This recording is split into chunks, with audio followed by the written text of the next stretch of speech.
5161 கோடி ரூபாய் இங்க ஸ்டாம் வாட்டர் டிரைனேஜுக்கு மழை நீர் வடிகாலுக்கு கொடுக்கப்பட்டது.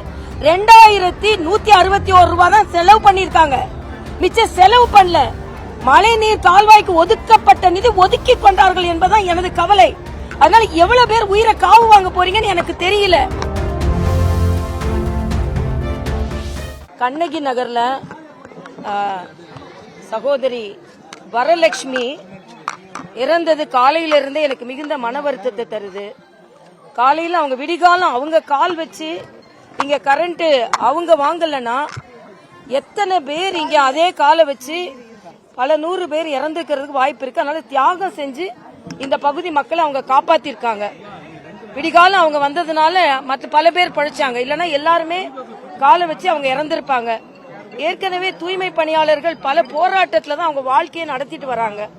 அவங்களுக்கு பாதுகாப்பு கொடுக்க வேண்டியது அரசாங்கத்துக்கு கடமை. நானே பல நேரங்கள்ல அவங்களுக்கு பூட்ஸ் கொடுக்கணும், கிளவுஸ் கொடுக்கணும், ஃபேஸ் மாஸ்க் கொடுக்கணும் நிறைய வாட்டி கோரிக்கை வச்சிருக்கேன். இந்த தொகுதியில போட்டி போடும்போது கூட அந்த கோரிக்கை வச்சிருக்கேன். புது முதலமைச்சர் இங்க வர்றாருன்னா இவ்வளவு தண்ணி இருந்தா பூட்ஸ் இல்லாம வருவாரா? முட்டி வரைக்கும் பூட்ஸ் போட்டுக்குவாங்க.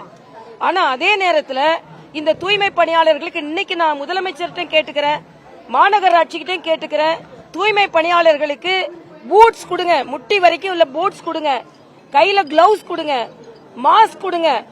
அதனால தயவு செய்து அவங்கள இரண்டாந்தரம் குடிமக்களா நடத்தாதீங்க. இன்னைக்கு இந்த குழந்தைங்க பேர் என்னப்பா? யுவஸ்ரீ மனிஷை யார் காப்பாத்துவா? ரொம்ப வருத்தமா இருக்கு எனக்கு. அதனால இந்த குழந்தைங்களை காப்பாத்துறதுக்காக அரசாங்கம் முழுமையான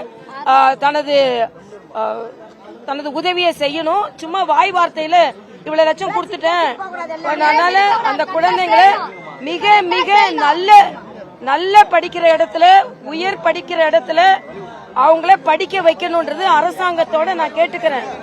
அதே மாதிரி ஐயா உங்க பேர் என்னமா? ரவி அவர்களுக்கு நல்ல வேலை, அரசாங்க வேலை கொடுக்கணும், அதுக்கும் ஏற்பாடு பண்ணணும். எந்த விதத்திலயும் அந்த அம்மா இங்க எல்லாரும் சொன்னாங்க பாருங்க, அந்த அம்மா இருந்து எல்லாரையும் காப்பாத்திட்டு இருக்காங்க. குழந்தை மாதிரி இருக்கு அந்த முகம். வரலட்சுமி மாதிரியே இருக்காங்க. அதனால எனக்கு ரொம்ப வருத்தமா இருக்கு. முதலமைச்சர் இதுல தனி கவனம் செலுத்துன்னு கேட்டுக்கிறேன். மறுபடியும் நாங்க சொல்றோம். இதே டென்ஷன்ல நான் போட்டி போடும்போது சொன்னேன், வெள்ளத்துல மக்கள் தத்தளிச்சிட்டு இருக்காங்க, ஓட்டு வாங்குனீங்கல்ல, எங்க போறீங்க நீங்க? அது மட்டும் இல்ல, 5161 கோடி ரூபாய் இங்க ஸ்டாம் வாட்டர் டிரைனேஜுக்கு மழை நீர் வடிகாலுக்கு கொடுக்கப்பட்டது. 2161 ரூபாய் தான் செலவு பண்ணிருக்காங்க. மிச்ச செலவு பண்ணல.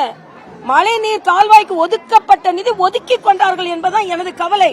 அதனால எவ்வளவு பேர் உயிரை காவு வாங்க போறீங்கன்னு எனக்கு தெரியல. அதனால தயவு செய்து டிவியை திறந்தா மாநில உரிமை, மாநில மக்களின் உரிமையை உயிரை பாதுகாக்குங்க. மாநில உரிமைன்னு சொல்லிட்டு இருக்கீங்களே, மாநிலத்தின் உயிரை பாதுகாக்குங்கள் முதலமைச்சர் ஸ்டாலின் அவர்களே. அதனால எனக்கு ரொம்ப வருத்தமா இருக்கு.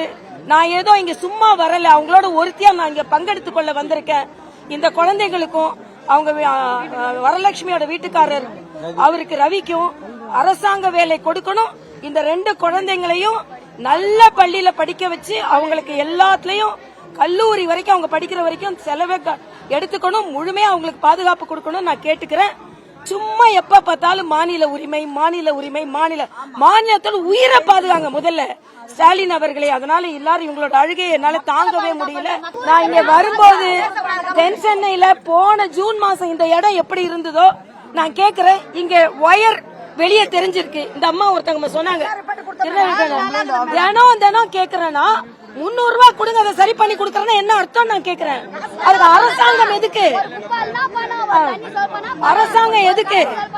அதனால தயவு செய்து அவங்க அதிகாரிகள்ட்ட டெய்லி கம்ப்ளைண்ட் பண்ணிருக்காங்க. பண்ணலன்னா பரவாயில்ல, அதிகாரிகள் சரியான நேரத்துல அதை சரி செய்திருந்தா வரலட்சுமியோட உயிர் போயிருக்காது இன்னைக்கு. அதனால அரசாங்கம் இனிமையும் விளம்பரம் பண்ணிட்டு இப்படி அப்படி இப்படின்னு சொல்லிட்டு இருக்காம தயவு செய்து ரோட்ல இறங்கி உங்க எம்பியையும் உங்க எம்எல்ஏயும் பார்க்க சொல்லுங்க. என்ன ஓட்டு வாங்கிட்டு அப்படியே ஓடி போக சொல்லாதீங்க. அதனால தயவு செய்து நான் இப்ப ஏற்கனவே அவங்களுக்கு ஒரு பகுதி மட்டும் இல்ல, எல்லா பகுதியும் எல்லா இடமே அப்படிதான் இருக்கு. சென்னைய உங்க சிங்கார சென்னைன்னு சொன்னாங்க. சிங்கார சென்னை அவலத்தை பாருங்க. இங்க மேயரா இருந்தாரு முதலமைச்சர் அவர்கள், 5வது முறை ஆட்சி செய்யறாங்க. 4.5 வருஷம் முடிஞ்சு போச்சு. என்ன செஞ்சிருக்காங்கன்னு மிக மிக வருத்தத்தோட நான் பேசுறேன்.